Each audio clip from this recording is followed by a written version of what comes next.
नमस्कार दोस्तों, स्वागत है आपका टेरेस गार्डन चैनल पर। तो दोस्तों, आज हम बातें करेंगे टेंगल हार्ट के बारे में। टेंगल्ड हार्ट एक बहुत ही सुंदर प्लांट होता है और ये प्लांट हैंगिंग बास्केट के लिए बहुत ही बढ़िया होता है और इसको आप छोटे से पॉट में भी आसानी से लगा सकते हैं।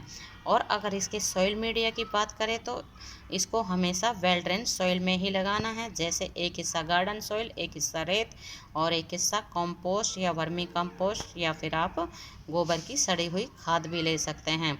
तो दोस्तों, अगर इसके पानी की बात करें तो इसमें हमेशा पानी हमेशा चेक करके ही देना है। इसमें ओवर वाटरिंग नहीं करनी है, क्योंकि इस प्लांट के स्टेम में और इसकी पत्तियों में मॉइस्चर भरा रहता है। अगर आप इसकी पत्ती को तोड़ के थोड़ा सा रगड़ोगे तो इसमें एक जेल टाइप निकलता है, जिस तरह की हमारे जेड प्लांट की पत्तियों में निकलता है, तो उसी तरह से इसकी पत्तियों में भी एक जेल सा निकलता है, मतलब इसमें मॉइस्चर भरा रहता है। तो दोस्तों, अगर इसके प्रोपोगेशन की बात करें तो इस प्लांट को कटिंग से आसानी से लगाया जा सकता है। तो हम भी इस प्लांट की नर्सरी से 3 से 4 कटिंग ही लेके आए थे, छोटी छोटी सी, बस 1 से 1.5 इंच बड़ी, और उसको हमने इस हैंगिंग बास्केट में लगा दिया था। और आप देख सकते हैं अब इसने पूरी हैंगिंग बास्केट को 1 महीने के अंदर ही पूरा कवर कर लिया है और नीचे तक ये बिल्कुल लटक चुकी है। और दोस्तों, ये प्लांट पत्तियों से भी प्रपोगेट हो जाता है, मतलब पत्तियों से भी ये प्लांट बिल्कुल ग्रो हो जाता है। तो आप देख सकते हैं हमारे यहाँ ना ये पत्तियाँ टूटी पड़ी हैं, तो इन इन पत्तियों ने भी यहाँ रूट्स बना ली है। तो एक पत्ती हम आपको निकाल के दिखाते हैं।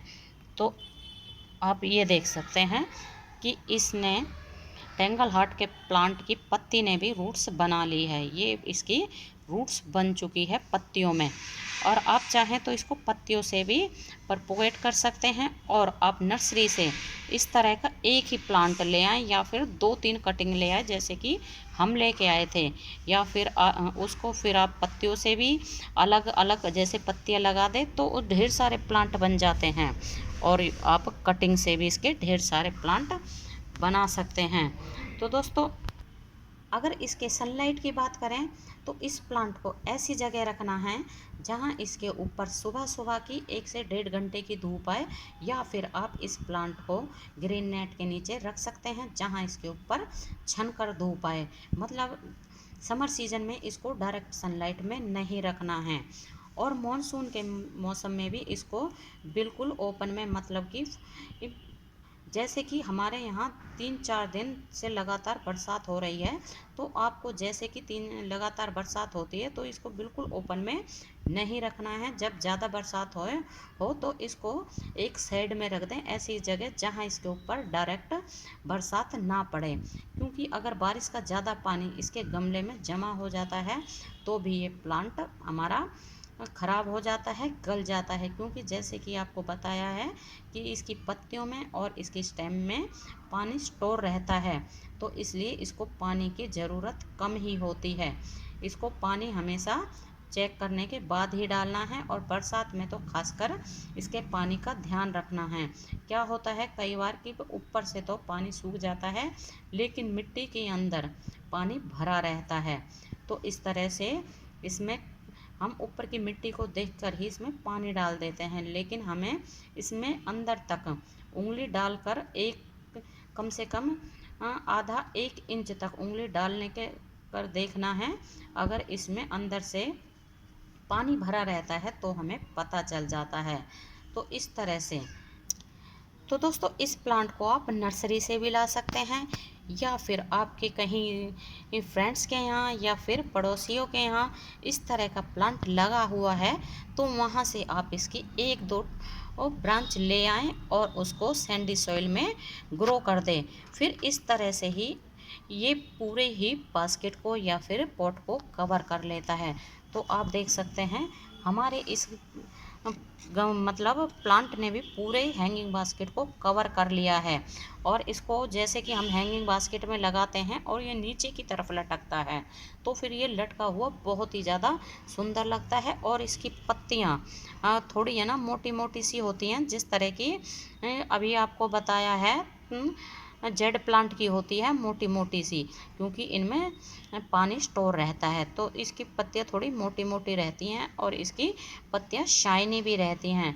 तो दोस्तों इस प्लांट को आप अगर नर्सरी से लाते हो तो इसका कोई ज़्यादा प्राइस भी नहीं होता है, मतलब इसकी ग्रोथ के अनुसार ही इसका प्राइस होता है। हम तो इसकी 3-4 कटिंग लेके आए थे, तो नर्सरी वालों ने हमें वो कटिंग ऐसे ही दे दी थी, क्योंकि हम हमेशा वहाँ से प्लांट लाते रहते हैं, तो इसलिए कटिंग्स ऐसे ही दे दी थी।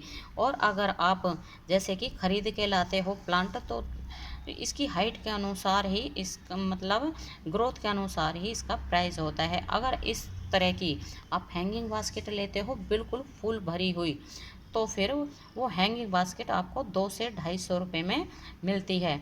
और अगर आप छोटे से पॉट में या फिर आप पॉली बैग में लेते हो, तो इस तरह छोटा सा प्लांट आपको 40 से 50 रुपये में आसानी से मिल जाता है। और ये परमानेंट प्लांट होता है, और एक बार लगाने के बाद में कई साल तक ये हमारे गार्डन में बना रहता है। और जैसे कि अभी आपको बताया है, ये कटिंग से भी प्रोपोगेट हो जाता है और पत्तियों से भी ये ग्रो हो जाता है। तो अगर आप इसकी 8-10 पत्तियां या फिर कटिंग लगा देते हो, तो फिर और भी हमारे 8-10 गमले तैयार हो जाते हैं, वो भी बिल्कुल फ्री में।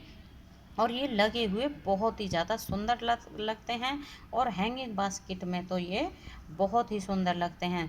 तो हमने इसकी कटिंग को काट के और एक जगह हैंगिंग पॉट में लगा दिया है, और उसने भी अभी मतलब उस कटिंग को भी हमने अभी 10 से 15 दिन पहले ही लगाया है, और वो भी बहुत ही अच्छे तरीके से चल पड़ी है।